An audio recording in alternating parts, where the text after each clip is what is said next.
This is Stuart Scheller, and you are watching the Break It Down podcast. That's right. We're getting it done. I've got a touch of the hiccup, so I've got some honey in my mouth and a little bit of water. But Stu is going to do most of the talking, so I think we're going to be all right. The last time we were on the show, we had you on with Matt Ho, who is part of our whole community of people saying, hey, enough's enough with America getting things wrong overseas. We want some accountability. But the time before that was during the whole heat of your standing up as a commander in the Marines and saying, I need some accountability from you guys who are above me here. We've done this for too long, made too many mistakes. And then the craziness started, especially about you being crazy. How has the last 8 months been for you? Yeah, so I got out on Christmas Eve and I hit the media pretty hard. So January through really the beginning of March, I wanted to tell my story. So I got on a bunch of network shows and podcasts. And that's the last time right there, the end of February, March, when we spoke. I was kind of when I was wrapping up my tour of trying to tell my message, because it was hard for me when I got out of jail. I was still under a gag order, and I only decided to stop speaking at that point. So everyone was spinning narratives about me, and I was legally unable to address them, and it was very difficult. So I wanted to get out there and tell my side of the story. And then I wrote a book, and so that took me to really the end of April. And then since then, I've had some time to get my life in order, get my personal belongings out of storage. And I've also kind of gone around the country and learned how politics work. I've been supporting a lot of candidates that I think have courage. Been out in New Hampshire a bunch, supporting Don Bolduc, who's about to win the primary there, supporting J.R. Majewski, who's running for Congress up near Toledo, a couple people out of Florida. And so did that, and now the book has come out today, actually. And so, been back in the media, did a bunch of network shows the last week or so, did a bunch of shows today. And I am starting Thursday really on the road until the holiday season, promoting the book. And that'll take me to the holiday season of this year. That's fantastic. It's normal that when you transition, first off, you choose, in your case, as a Marine who's a 05, but also it's a chaotic time. Even if you choose it, you sort of ended up raising your hand and saying, hey, I'm gonna die on this hill and throw my career in over the edge. But then also, marriages suffer with these things. Your stuff has been in storage. Some of that stuff's been in storage for over a decade. I mean, I know this life. You got bags of things, like that'll have to wait until later. And so you're sorting through a lot of stuff. How was that for you mentally in general? Just the entire transition from being Marine commander to dude who's not in the Marines anymore and probably not welcome back into the club from the big boys. I think probably most people struggle with it. I obviously have had a lot of life-changing events. That being said, I've stayed busy enough and I find purpose in what I'm doing that I've been just trying to remain focused on the path moving forward and not trying to look at what I've lost, but I've also gained a lot of opportunities, right? And made a lot of great connections. And so, I think the future is bright. I think if enough Americans start waking up to some of the real problems, which is why I wrote the book, if Americans can understand the systemic problems in the military, there's some changes that we can make, get some leaders with courage in politics, and I think we can quickly get this thing back on track. I can't recall the guy's name, but that first naval commander, that first 06, who was like, hey, I've got COVID on my boat and I got to do something. I need your guys' help. And the machine was slow to respond, right? The people above him were like, you'll figure it out. And he's like, yeah, I'm going to figure it out by going public with this and bringing my ship into the harbor because we got to get these people off of here. It turns out he was right, and the command above him didn't respond appropriately, but we hung that dude, at least for a while, we hung that dude out to dry. And then the same thing happened to you, was where you got to hung out to dry. How is that all sort of sorted out now that it's been, about a year since that all happened? Well, the difference with Captain Crozier, I thought he made the right choice, is that he retired and he got his retirement. And so he is beholden to that retirement, and you're not going to see him on any of these podcasts or interviews. So he went to ground, and thanks for playing. Your career's over, but at the same time, you still get an 06 retirement for the rest of your life, and you can go take one of those jobs. And so the difference with me is I resigned very publicly, and it got a little bit weirder. So I think my path went in a different direction. And I'll also say, in the haste of the DOD to remove me, they lost the ability to review my books. And so I was able to offer a very honest assessment of why I was so frustrated. And there's lots of examples of military leaders that have taken a stand. My whole initial thesis was that General McKenzie, the theater commander, should have done better and should be held accountable. And there's historical examples, right? There's a Singh Lab, who was a general when the Carter administration was in place, and Carter tried to pull forces out of Korea. And Singh Lab told him, hey, if you do that, North and South Korea will go to war. All the sacrifices of the service members will be lost. And Carter said, I heard you out, but I'm still going to do it. And then Singh Lab went public and pushed against him and was able to really change the direction of that decision. And we just don't have generals like him anymore. And so I think there is historical precedence for people doing similar things and saying, hey, this is wrong, and going public. But you got to know that your career is probably over after that. But I think there's a difference between your advancement is over and my situation, right? You're in solitary confinement. You're walking out the door, short of retirement. So there's a little bit of a difference there. But at the same time, I think we need more courage and more people to address failure. There's also the benefit of, and it's not a comfortable benefit, right? But the benefit of you stood on principle and said, hey, I have to be accountable to myself. And I'm looking up at you guys, and I don't see a lot of accountability. My big example from the whole botched Afghanistan withdrawal is there's Secretary Austin, who botched the Iraqi withdrawal. And he's out there saying, I can't tell you how many Americans are in Afghanistan, and I can't protect them. Well, then what are you doing the job for? This is something has to change about that, right? Yeah, 100%. It's funny. Real Clear Defense, some journalist just wrote a critique of my book, and he said a lot of nice things, but then he ends kind of giving me a hard time, saying it's like Stu's just yelling out all the problems. And yeah, there's a lot of problems, but those problems have already existed. And it's almost like repackaging the same argument of this is just the way it is and you can't make change. And I just fundamentally disagree with that. The system's broken. We're going to repeat failure if we can't address it and try to make change. And so I'm not of the defeatist mentality that it can't be changed. I think the power of the government comes from the people. Believe it or not, the military works for the American people. They don't work for the president. And it requires the American people to understand the problems. Since post-Vietnam, when we went to the all-volunteer force, there's kind of been a separation in understanding of the military culture. And so that's what I think we need to start with, is understanding of the problems. Yes, I outline a lot of the problems in the book. I do propose solutions. But I think the defeatist mentality of this is just the way it is. You can't make changes. There's been so many mistakes and so many failures and so many generals for so long. Why start holding them accountable now? It's almost the logic. And it's like, no, we need to start holding them accountable now, and then we can address the problems. But just to say, well, the guys for the last 20 years have failed, so we shouldn't hold anyone accountable, it's ridiculous logic to me. Yeah, no, I definitely agree to you. Your buddy Bryce is checking in, and I want to make sure you get those congrats from him. On LinkedIn, he sent those. That's awesome. Hey, the book, everybody, that he's referring to that dropped today is called Command Crisis. It's available on Amazon. You just go to that link down there, and you can support the book by and Stu by getting the book. Hey, so one of the things, we have to look at everything, right? Because we didn't do great in Iraq. We didn't do great in Afghanistan. And so everything should be on the table. Do we need to fight this way anymore? Who does need to go? Is it the military's job? And if someone by some miracle made Pete president, I would look at every person who had a star on their shoulder and say, did you command troops in Afghanistan and Iraq in the last 20 years? Yes, good. You can turn in your resignation now. We don't need your help. We don't need losers around here. We need people who are going to figure out how to win this thing. And I don't want a zero defect military, but we've got to get rid of people who weren't able to figure it out when they had the baton in their hand. I 100% agree.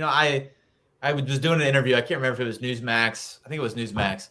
But I think I scared the interviewer because he asked me, he said, hey, General Petraeus just came out and said that we failed in Afghanistan. And I kind of snapped because I was like, we failed in Afghanistan.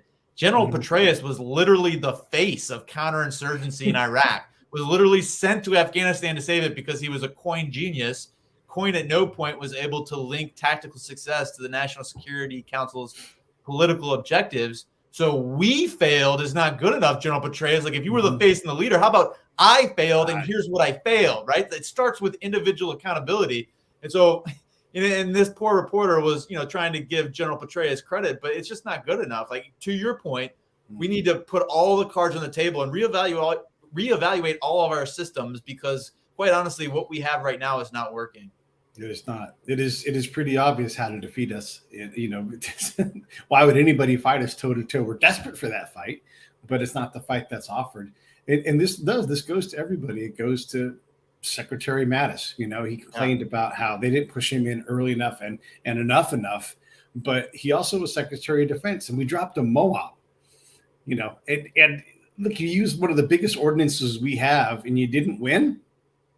I guess you ran out of ideas. That's the bottom line. And then to have these guys go on to very comfortable corporate lives, making millions of dollars, when dudes like us are out there like, hey man, what gives? Why are you having all this success? Ultimately, you lost all of your big wars. Well, General Mattis went from General Dynamics to the Secretary of Defense and then back to General Dynamics. So there's a lot of incentive there to keep the war machine moving. General Dunford right now is on Lockheed Martin.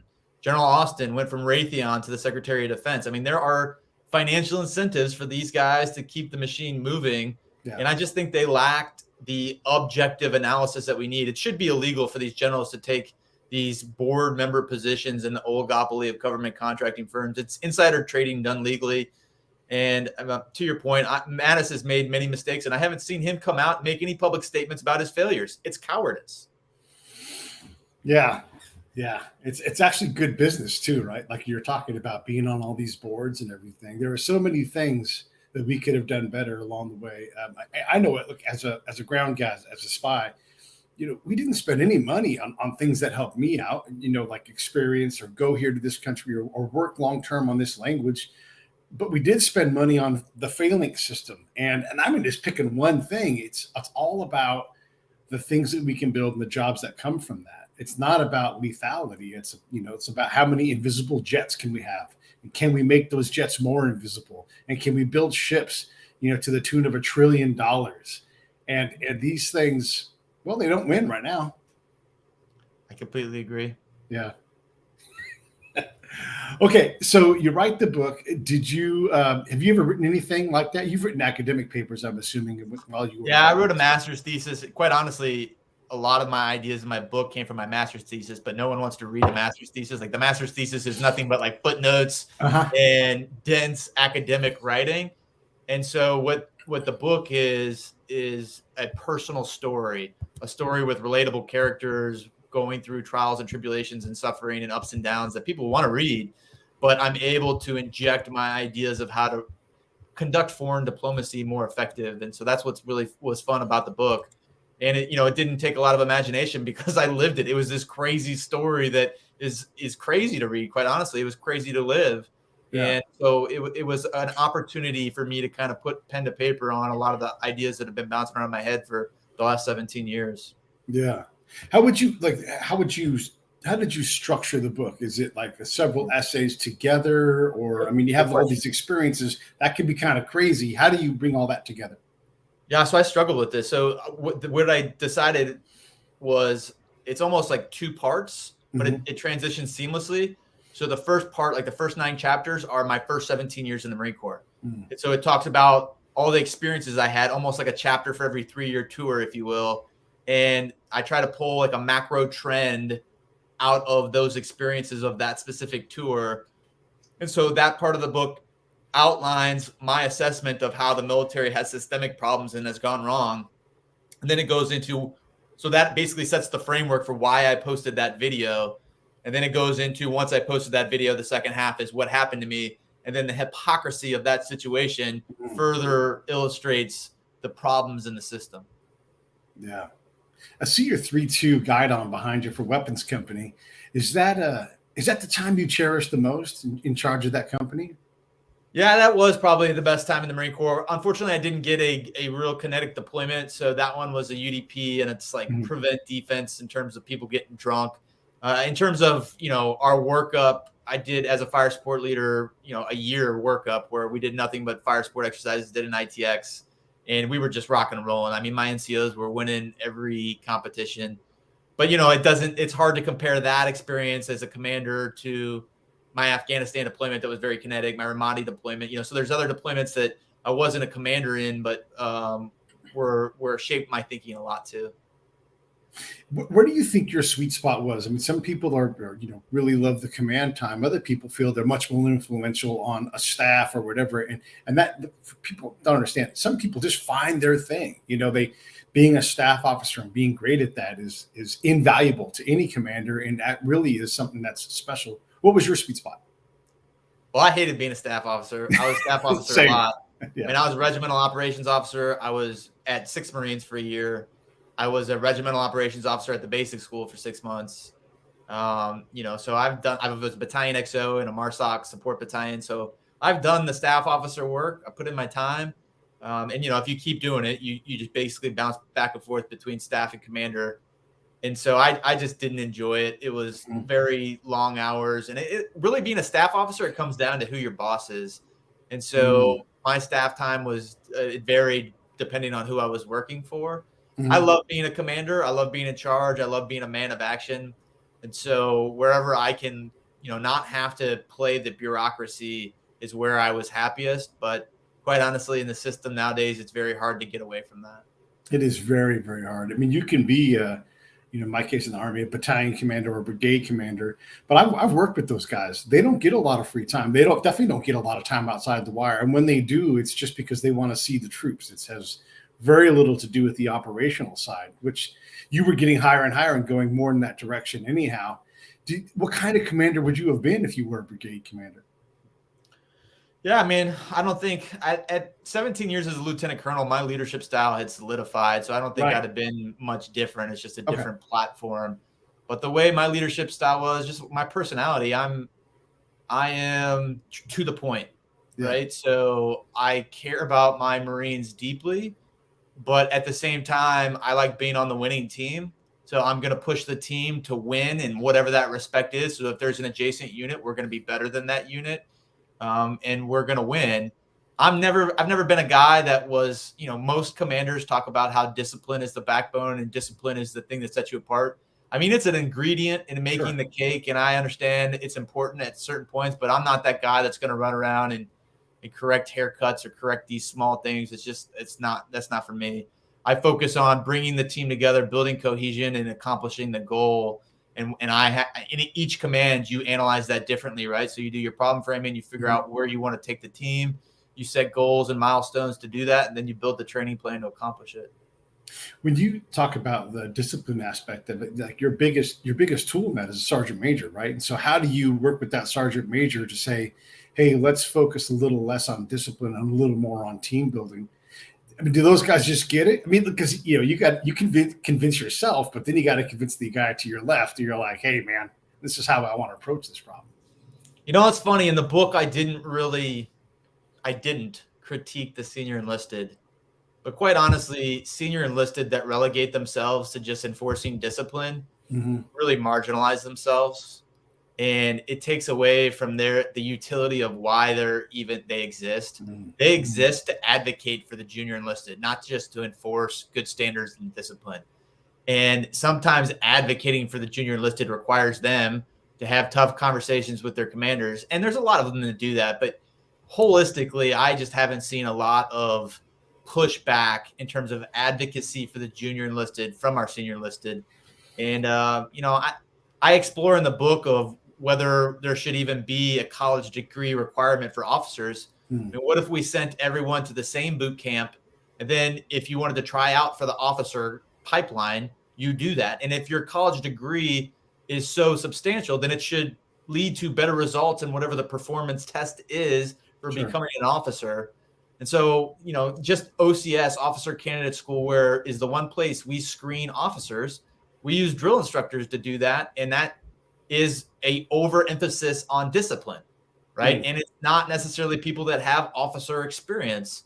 And so, I think discipline is important, but I think overdoing the discipline at the marginalization of critical thought is dangerous. And I think right now the split between officer and enlisted could be more effective. Quite honestly, I think the way the Marine Corps does it is ridiculous. So after E7, they split and they go E8, whether you can be a first sergeant or a master sergeant. So in most infantry battalions, you get first sergeants that aren't infantry. I mean, that is ridiculous. The Army has a much better model, but you want subject matter expertise just to have some first sergeant or sergeant major that doesn't have the background of the junior enlisted, they can't advocate because they literally don't know the job. Therefore, they relegate themselves to this basic discipline thing that just, it's slightly helpful, but it really marginalizes their ability to be effective leaders. My buddy Andy G. Gillespie just recently retired. He's a colonel in the Army, and he wrote, I think it's 6 articles now on Medium. I'll put a link up here in a second while we're talking. And he talks about the personnel problems of the military. And here we are, we're like these guys who are screaming about reform. We can't even make our hacks for bringing new people in. And also, he was talking to us in the show about there's a triangle of states where all of the service members, at least for the Army, come from. They've just beaten this horse to death, and it doesn't reflect what we're going to need. And we see that separation between people who've served and people who have no idea what it's like to serve. And so, what are your thoughts on this 6-figure deficit that we're going to have? From either from COVID vaccination mandates or just people saying, "I don't want to join a team of losers." Yeah, I mean, first of all, you have to fix the leaders to fix the culture. So the recruitment problem is a symptom of the larger problem. So we'll start there. Mm-hmm. But what I'll tell you is what it means immediately is this is threatening the all volunteer force. So if we can't fix the leaders to fix the culture, and we can't then recruit the caliber of people that we need and the quantity of people that we need, we're going to have to go back to the draft is the bottom line. And no one's really talking about that, but the all volunteer force is being threatened right now. Yeah, that's one of the things we discussed is how do you deal with that? And maybe what it is there is some national service, and it's not just across the Department of Defense, but maybe it's any department. You can go to work for HHS or Homeland Security or education, but some investment in our own, have our young people invest in our country was the thing that we'd come up with as being a viable way to look at this. And then from there, maybe some college comes out of that. Yeah, I think to our earlier point, all things should be on the table right now. They should be examining this from a critical eye. And right now it's like, let's just keep doing what we're doing and hoping the thing fixes itself, which is obviously not going to work. But it requires new leadership. It requires potentially a Secretary of Defense that has the insight of the issues that we're describing to really pull people together and make the changes that are required. Yeah. So Pete, again, is made president, and I've just fired all the generals. And I turned to you, and I'm like, Stu, if you want to be Secretary of Defense, I'm willing to listen to you. But in general, what's your advice to me? How do you help me fix this problem? Well, I could go through the list of cultural problems that starts with the leadership. So what I tell you simply is we won World War II because the Secretary of the Army Marshal came in and he cleaned out the old bureaucratic general officer class. We need another Marshal to do the same thing. Eisenhower's ascension and ability to have the coup d'etat, the military genius that we needed to go in there and win World War II was really a product of Marshall, the leadership that he demonstrated when he went in and cleaned house. And that's what needs to happen right now. We need to go in and we need to clean out these people-pleasing, career-focused, bureaucratic general officers. Start there. Start bringing up these very intelligent. I mean, I could give you a list of names in the Marine Corps at the major and lieutenant colonel level. These infantry officers that are the honor graduates of their, year-long PME schools that have the ability to jump into 1-star, 2-star positions now. But instead, in this time-based system, we're going to let them get jaded and old for the next 15 years, which is just ridiculous. Yeah. I would change the Department of Defense's name to the Department of War. We should be focused on warfighting as the priority. It used to be the Department of War, and we're not a Department of Defense. We're a Department of War. We need to get back to that, and all things should be prioritized. How do you make warfighting the priority? And then another thing I tell you is right now, every officer is promoted based on a subjective evaluation from their boss. That is probably the single biggest cancer that people haven't really identified, is because it creates people-pleasing things. If you work in the military long enough, you realize you don't have to be good at warfighting. You just have to make sure whatever your boss thinks is important, that you demonstrate it. And so maybe he thinks warfighting is important, but maybe he thinks annual training or being nice to him in the meetings or brewing the coffee is what makes you the number one. And so people get distracted. And so what we should be doing is creating performance gains. So if I'm an infantry officer, I go against another infantry officer in a performance evaluation, and winner gets priority for promotion. You can apply that to anything. An F-15 pilot goes through the course against another F-15 pilot. the best pilot gets promoted, not the guy that oppresses his boss the most, in whatever that means. Yeah, yeah. It's so much to say about that. And I know you've been in the staff room when the colonel goes, I wonder, and everybody grabs their pen and they get ready to, write down what the wonder is or what the need is. And for the most part, I just ignored most of that because there was so much stuff for me that I could already look at and go, like, we're screwed up in so many ways here on the ground, boss. Let me go show you that. I don't need to wonder what the colonel wants to know. I already know what the colonel wants to know because I've read his mission statement on the wall. And when we go out and we look around Afghanistan, and I'm like, you're still 10 years in asking how many schools are in the area. First off, wrong question. Second, why don't you know that already? Like, what is going on here? Hey, boss, you want to know that we're fucked up like that? And the answer is yes. I want to know that we can't even get the basics right. It shouldn't be how many schools. Like, are these schools effective? What curriculum is being taught? What do the parents think about the school? If you're really going to stabilize something, but we never did that. And so instead, we're all just chasing these little minor things that the colonel just happens to be wondering about and says it out loud. I've talked to so many commanders that are like, I hate it when they all do that. As soon as they all pick up their pen and write something down, I'm like, I was just, talking. And they all take it like a tasking because they have this sufficing or this pleasing nature to trying to make sure that we all want to help, right? We're all desperate to help. But you're right. Well, it goes back to everything I was just saying. They all want the boss to like them. And so whatever the boss wants is the priority. Everything that you're saying is not the priority. So imagine if you're in that meeting and there's just a guy that disagrees with the boss on everything and is a big pain. Typically that subordinate is going to be taken aside and counseled and told they need to get in line. But imagine in a performance-based system, that guy that's pushing against the commander and it's frustrating the commander, but the commander has to acknowledge that that guy is the best performer, and no matter what he says, he can't take that away. And so maybe even the boss should be learning from that subordinate because, like, what is this subordinate doing? Because I don't like him at all, but he is the best. Yeah. But instead it comes exactly right. I mean, bosses will say stuff that they've said 10 times, and you'll look around the staff room and everyone's writing it down. And just like you said, you're like, he has literally said this 10 times. Like, what are you writing? Can I see what you write? Are you fake writing right now? Yeah. Well, okay. So let's go back to that staff room, and a new unit rolls into town. And this is one of the benefits I got. I would stay in a region, and then the unit would rotate over the top of me. And there would be this 6-week or so black hole that I couldn't figure out how to shrink up, where the unit leaving just didn't have any time or capacity left to do anything else. The unit that was coming didn't know me and didn't value like our counsel, the counsel that I would give them. So I'd have to earn that. That took a little bit of time. So here's like a massive chunk of your deployment where you're not even able to use some of the brightest people that have been there on the ground, right? Because commanders didn't know how to put me to work and transfer me to the next commander. Here's the next thing is they come in with this same stupid battle plan that they had worked up in JRTC or NTC or wherever it was. Like, they get the hatch hand and we'll go south. We'll push the Taliban. We'll encircle them and destroy them. No, you won't.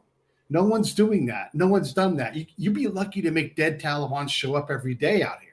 And we're talking in the hardest parts. Like, maybe I don't know about Helmings. I can't speak about that. I was never there. But in South Central Afghanistan and in Eastern Afghanistan, the places that were hard, it was hard to get those guys to show up to a fight. So, sir, what are you going to do? Because you're not just going to drive your broken, worn-out vehicles out into the desert in the snow and encircle the Taliban and grab their flag and get their commander to give you your sword. It's just not going to happen. Yeah, I 100% agree. Yeah. I agree with all. Good. Okay, so improving the command and getting away from this pleasing nature. What about above all of that? We seem to want to complain about the politicians who don't want us firing rounds into Pakistan or, in Vietnam's case, across the border into Cambodia and that kind of thing. Is there a problem there that we need to deal with so we can use this Department of War and go out and actually win? 100%. Yeah. Okay. I mean, I explore that in my book. I was very frustrated. I served uniquely. I served in Paktika province as a Marine. Most Marines haven't served there, but it's on the mountains of Pakistan. Yeah. And I talk about it in my book. I mean, we would literally watch where they would shoot us from. I was a counter ID team leader, and I was supposed to get left of the boom. And all our IEDs were made of potassium chlorate. Miram Shah, Pakistan, is literally means city of matches. And the main ingredient in matches is potassium chlorate. So it was like we knew exactly where the IED materials were coming from, but we weren't willing to do anything about it. Mm-hmm. And, so when we use war, the politicians use their other sources of national power, whether that be economic, information, diplomacy, and then they decide the adversary that I am trying to influence is not responding to my other sources of national power, and it is of vital interest. So I'm going to use my military source of power to commit violence, to force that person or that nation to do what I want them to do. I mean, they need to inject more realism. This just war theory, this, we have to maintain the moral high ground. I mean, there's pieces of that, but we can't allow it to debilitate us to the point where why are we sending forces if we're not willing to go in there and kill everything if that's what it requires, and then back away from it, and because that's what you're doing. And kind of just dipping your toe in the water is where it gets really dangerous, and that's what we've allowed ourselves to do. And not just dipping our toe in the water, but just holding it there for multiple decades. I mean, the Taliban is the perfect example. We went to Afghanistan under the guise of the global war on terrorism. Al-Qaeda, a non-state actor, is the perfect definition of a non-state actor. Then we drove the conventional military, conventional politics, which is the Taliban, into Pakistan. And then we stayed there, just like morphed into, well, we have to build a sustainable government because we came in there. Why? I don't know why we needed to do that. We could have destroyed Al-Qaeda and got out of there immediately. That would have achieved political objectives. But then we weren't willing to go into Pakistan, even after George Bush said we will make no distinguish between the terrorists and the countries that harbor those terrorists. But we did make a distinction, because if we were calling the Taliban terrorists, which really they weren't, but we turned them into by driving them into Pakistan, it just became very messy. And I think it all ties back to our moral obligation that we feel as Americans. Well, we put in there, we broke it, so now we have to fix it. Trying to fix it under some guise of a moral obligation is dangerous, in my opinion. So I believe in realism. I believe, if you go in there strong and you accomplish immediately what you want, then you need to pull back, and you don't need to have all these obligations to try and fix it in your vision of what's right and wrong. Right. Yeah. Yeah. It's funny. We learned all this coin doctrine, and we worshiped at the altar, of David Petraeus and all of the different people, McCullough and all those guys. The reality is we knocked over a legitimate government and put our own in place, which literally makes us the insurgents. And so it's ironic that we fought a counterinsurgency when we had turned ourselves into the insurgents. It's hubris at its finest. I'm wondering what your thoughts are on this. When we have a nation or a region that gets a little jumpy, the president has a powerful tool in taking and putting a carrier group off of that shore, right, or into that region if they're a landlocked country, and it has powerful impact. But we have something like Mexico, where we know Chinese pushed fentanyl is coming through the border in Mexico, and we just can't seem to put a brigade or a division down on the border and say, knock it off, cartels. These are non-state actors, right? Why don't we take... I mean, if I was the president, I would pull 80% of the NATO forces out of Europe and stick them on the border, and I'd solve the border problem in a month. And then I would also enable our European partners to start standing up and fulfilling their obligations. I mean, it's the easiest solution, and it just seems like we can't figure it out. I mean, I'd have the problem solved in a month. Mm-hmm. Yeah. Yeah, and it doesn't have to require a big hot war or anything. It's just there's presence. Yeah, you would get all these Americans that would say, well, you can't use the military on American soil. And I'd be like, all right, well, I'm going to invade northern Mexico. Yeah. And I'd go to the Mexican president and say, hey, man, I'm coming in your northern border. Yeah. And you can either help me or I'm just going to do it by force. But either way, I'm doing it.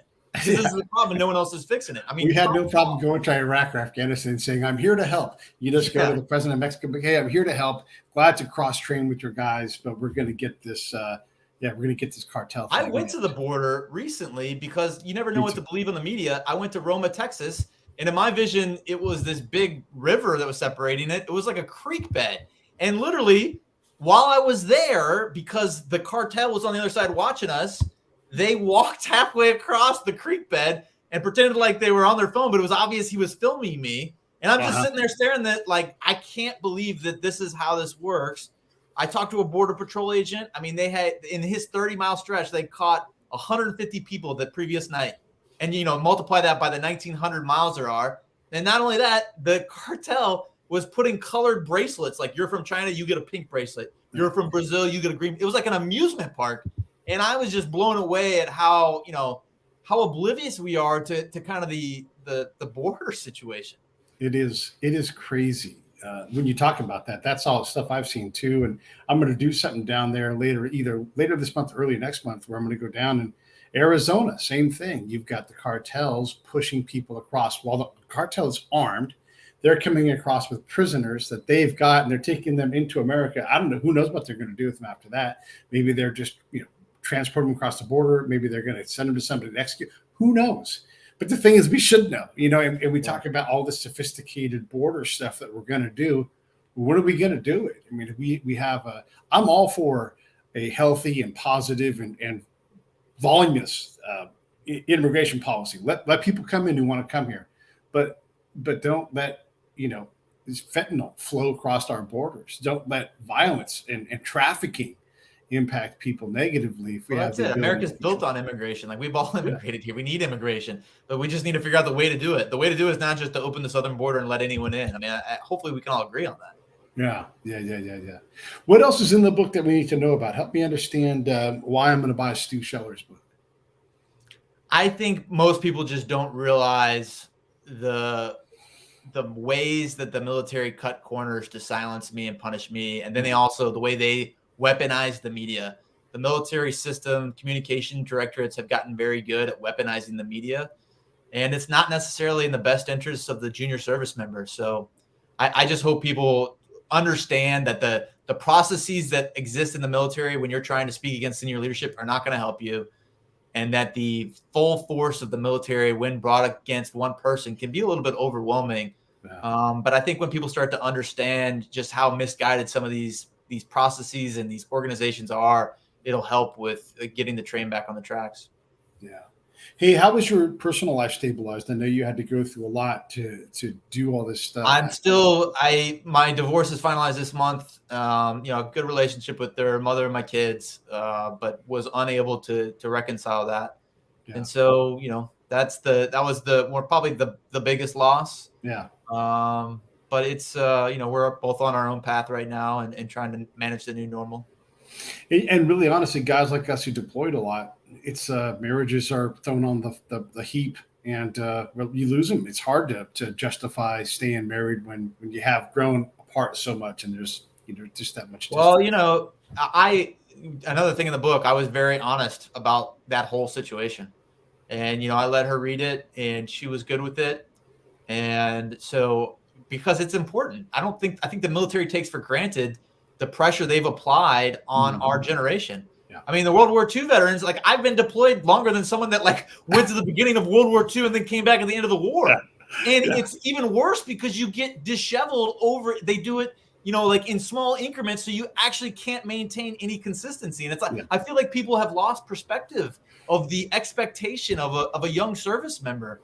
And so, I really tried to be brutally honest on that, because I hope people take a look at it and realize, we need to treat Marine families or military families better than the way they're doing it now. We got Marines. Well, let's just go straight to the top. We got SEALs saying, "Hey, 12 years, enough. I'm out." Yeah. And if they don't have the sense to do that, a lot of them are broken at 12 years anyhow. And we're taking and breaking these humans. Now we own them for the next 60, 70, hopefully a long time. But yeah, that's again another thing, the pace of operations. And then to go and throw it away, man, that's just a lot to ask people to bear. I agree. The homesteading thing is, the Marine Corps is just saying now that they're coming around to letting people pick a geographic location. But, me just fighting to get back to Camp Lejeune, no one wants Camp Lejeune. So it should be like a simple thing to get to Camp Lejeune. Like, I picked North Carolina to build roots and have real estate and have a life. Yeah. Because I thought that would be the easier bet. And still, it was just a fight to get back there each time, harder and harder. And so not only are you deployed all the time, but they move you around. And, I'm not saying anything anyone doesn't know, but when you actually follow someone's story, like I was a Geo Bachelor for a while, deployed, and then you add up all the training away. I did multiple ITXs in the Mojave Desert, and you add up all these things, all the time on ship before you go on the deployment on ship. And it takes a spiritual, physical, mental toll on both you and your family. And like you said, at the end of the day, you can almost come home and look at each other and be strangers in a lot of ways, no matter how much investment you put into it.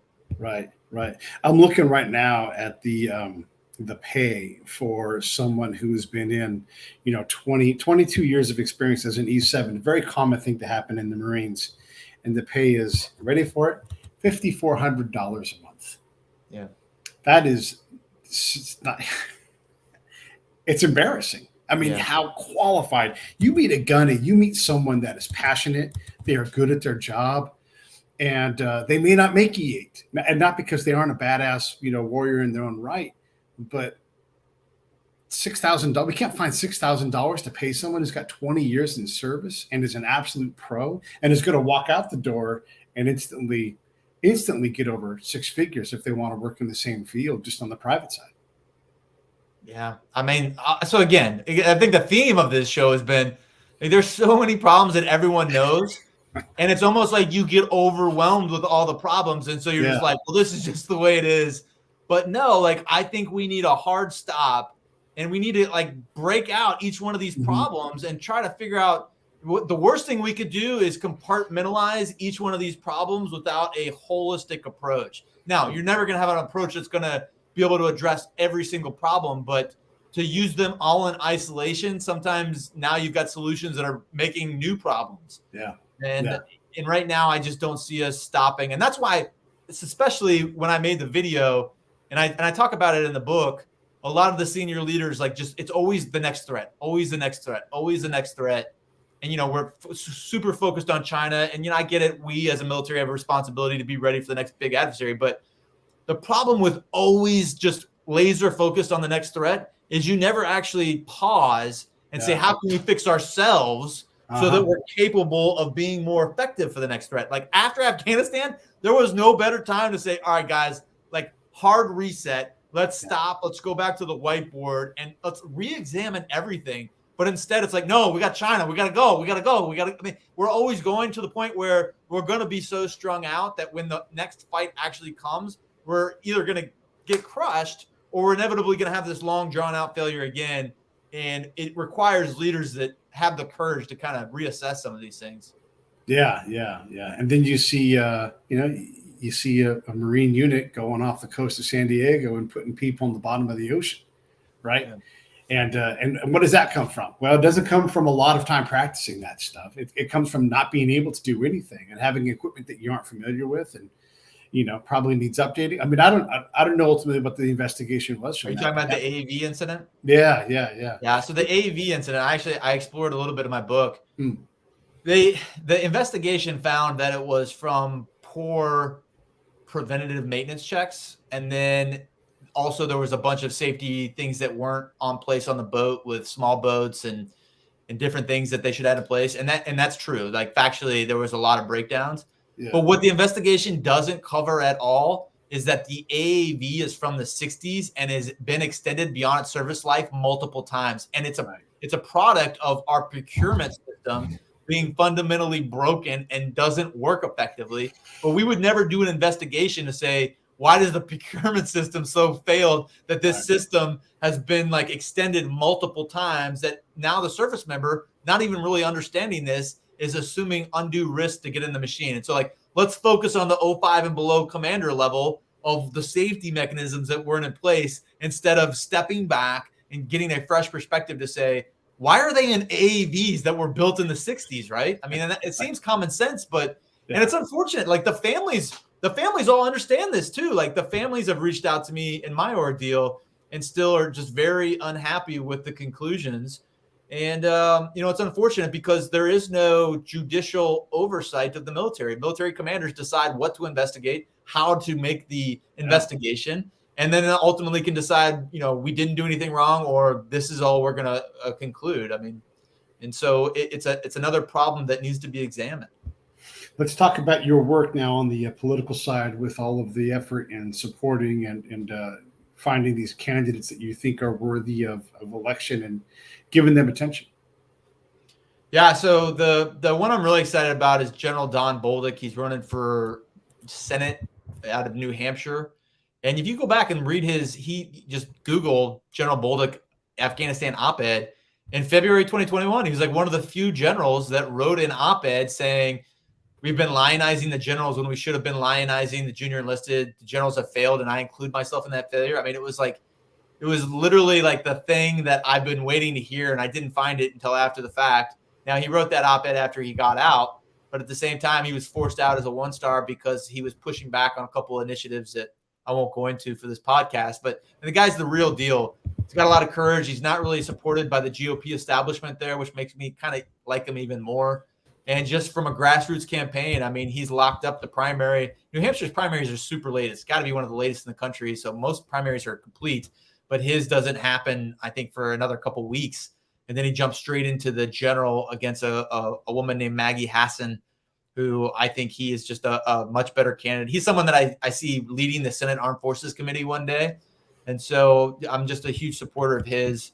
And then, there's another one that I brought up, J.R. Majewski in Ohio. I'm back in Ohio, and I've been supporting him a lot. I mean, Air Force guy, nuclear guy, and he's just super smart. He was, again, not an establishment choice in the primary, but he's one of those guys that got out there and it demonstrates courage, and he won his primary. And so the incumbent he's going against, this Democrat, has been in place for like 30 years. I mean, it's crazy. Like, I can't even wrap my brain around being a congressperson for 30 years. And I think JR is going to win this thing. And so it's an exciting time. Like, those two stories are just examples of, I'm working with a bunch of people that I'm excited that aren't establishment picks and that are going against these entrenched incumbents, and they're pulling off the odds. So we'll see what happens come the general election season, but I'm excited for both of those two specifically. And then what about you? What are you doing to make revenue? I mean, obviously you got the book written and you're going to be promoting that, but are you picking up a sweet contract gig at General Dynamics or Raytheon? I will never do that. So we're clear. You can write that down. I mean, there's just no way I could look at myself in the mirror after all the bell ringing I've made about the broken system there to go work there. What I might do is become like an influential leader that can break up some of that monopoly within those few key firms. But I don't know. What I've told myself and what I tell people when they ask me this question is that I'm focused on the book. Starting Thursday, I hit the road, and I'm literally on the road until Thanksgiving. And I'm just going to enjoy that and promote it where applicable. But there is people that are trying to get me into politics. There was people trying to get me in politics in the 22 cycle, and I turned them down. But I'm in a better headspace now. I'm a little bit more stable. I've had the opportunity to tell my story. I'm back in Ohio. And so I'm looking at opportunities, and we'll see where we're at. Do you feel like you can do more work on the outside, or do you feel like, maybe the inside is where you're going to end up? That's a great question. I don't know the answer to that question. Like, that's all I've thought about. Like, the last 6 months, that's what I've been doing, is from the outside influencing elections by, in New Hampshire with Don Bolduc, I'm not kidding. I've done like 40 town halls. I have literally gone out there, and then I have all these platforms and different media connections where I can help people in other ways. But at the end of the day, like, what would I love to do if nothing mattered and it was just I was in an isolated world, not engaging with the environment? I'd like to work in like a think tank where I could just read and write and come up with big ideas and present them to leaders. The problem with that is I would then present them to probably politicians that I believe have no courage right now. And so it's like, do I want to spend all my time giving it to someone else and have them not do anything? That would just make me super frustrated. So while the last thing I want to be is a politician, and I think I might be a little too authentic for that, I would say nowadays authenticity is actually, I think, held up, and that's what people want. And they want courage. And so I'm struggling with all that, and we'll see. All right. Well, good, man. Hey, listen, I don't want to take all your time. I know you're doing a lot to promote the book and everything. Everybody should definitely go, and I'll put the link up right here again at the very top of the show. We had it, but it's here's the book right here, and it's called Crisis of Command. You type that into Amazon or wherever you get books, you're going to find it. There's a link right there on the page, right down below. And you know what I always say? Buy two, read one with a buddy, and you'll definitely get a chance to read something that's great. And Stu, I appreciate all you're doing, man. You stood up for something that we need standing up for. It drives me crazy when we have all of these problems, and then someone who's like, "Yeah, but I did my job." Did you? Did any of us? You can't just keep losing and saying that you won, because that's what got us to lose in the first place. I mean, all this lying we did to ourselves. So I appreciate you standing up and saying, "I can't do this anymore." I really appreciate that. I think the lying to ourselves is probably the most dangerous threat to everything that we have going on. And so hopefully we can take a hard look at it and come to some understanding of at least, yeah, this doesn't work. These are broken processes and a broken system. They're systemic problems. I mean, if we can't come to that understanding, then we're just going to keep doing the same thing, and we're going to keep wasting American treasures and lives. Yeah. Anything else in closing before I roll the credits? No, I appreciate you having me on the show. I think that this audience is important because I think most people watching your show have some type of understanding into the Defense Department. But even if they don't, really, like I said, I wrote my book for Americans. I think the power of the government comes from the American people, but that is hinged upon the American people finding a voice, understanding problems, and being courageous enough to take action and speak out and not worry about being ostracized from their friends or not liked because they have an unpopular opinion. Right now, I think we're in a critical time in American history, and hopefully we can assess some of the breakdowns in our systems. Yeah, I love it. All right, stand by. Hey, thanks for watching the show. I really appreciate it. Right here, you can subscribe. Please do that. It makes the show grow. Hit that notification bell so you know which incredible guest is coming up next. Down below is the PayPal link. You can put a small subscription in. That is an enormous help. All that money goes right back into the show. And then right up over here are the next episodes you should listen to, curated by yours truly. Thank you so much